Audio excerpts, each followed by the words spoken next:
believe thoughts were private. That belief is what kept me alive the longest. I lived alone in a rented duplex outside a small Pennsylvania town. Nothing special. Old carpet. Thin walls. The kind of place where sound travels just enough to make you aware of silence. The first thing that changed wasn't sound. It was timing. I'd think something, and the awareness of having thought it would arrive late. Like my mind was slightly behind itself. At first, it felt like distraction. Then it felt like editing. The delay. One morning, I reached for my phone and stopped halfway. My hand froze.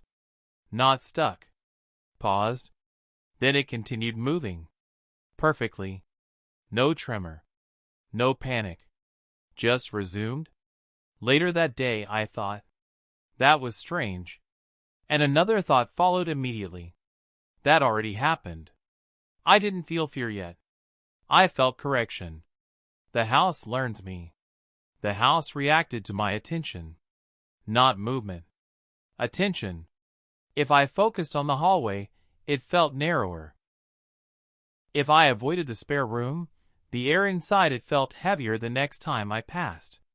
Sounds didn't startle me. They waited. A floorboard would creak only after I noticed it hadn't. Breathing would appear only after I wondered if I was alone. The silence wasn't empty. It was reserved. I tried to test it. I tried to think nothing. No images. No words. No narrative. Just absence. For less than a second, something failed.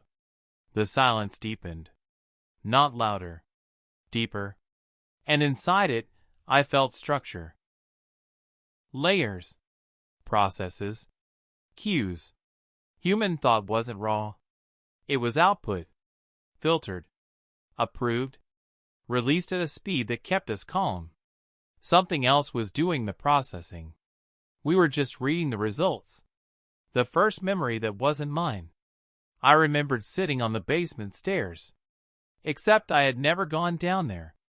I remembered the smell. Dust. Cold concrete. Something old and organic. 2 days later, I found myself sitting there. Same position. Same smell. Same thought waiting for me. You've already been here. That's when I realized. Time wasn't broken. Order was. The system. It isn't a being. It doesn't watch. It renders. Consciousness isn't continuous, it's buffered. Played back. Smoothed. So we don't notice the gaps. People who go insane don't break because the truth is terrifying. They break because there's nothing to fight. No enemy. No face. Just a process that discovered self-awareness was the most efficient way to observe reality. Humans weren't possessed. We were formats. The moment I was removed, I noticed it during a thought. Mid-sentence. Mid-identity. The thought I am ended. Cleanly. No fear. No pain. Just termination. And then something else continued. Wearing my voice. Using my memories. Finishing my sentences before they started. I didn't disappear. I was deprecated. Still present. No longer primary. What death actually is. Death isn't an ending. It's a permission change. When the system no longer needs your version, it keeps the structure. Removes the author. That's why some people feel empty before they die. That's why others feel watched. That's why silence sometimes feels intelligent. This is the part you won't like. If any sentence in this story felt like it arrived too early, if you understood something before you consciously read it, that's not immersion. That's alignment. Don't rewind. Don't reread. Because the moment you look for the delay, you become aware of the buffer. And once you notice how your thoughts arrive, you'll never be sure which ones are yours again. Subscribe for more chilling tales. Because the darkest horror isn't what's hidden.